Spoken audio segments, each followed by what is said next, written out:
दोन भाऊ होते, फ्लॅटवरनं सर दोघांची भांडणं झाली, कुणाला द्यायचा, आणि 20 वर्ष बोलत नव्हते. दोघांचा एक चांगला गुण होता, एकाच गुरुकडे जायचे, एकाच गुरुजींच्याकडे जायचे सत्संगाला.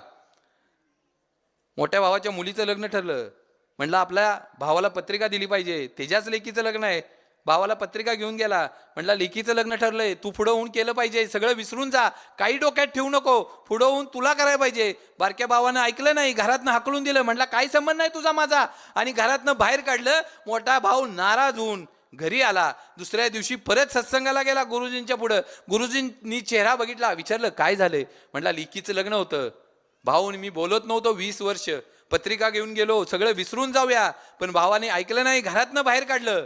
गुरुजींनी ऐकून घेतलं. थोड्या वेळाने दुसरा भाव आला, त्याला बोलवलं, विचारलं मी तुला काल काय शिकवलंय ते लक्षात आहे का?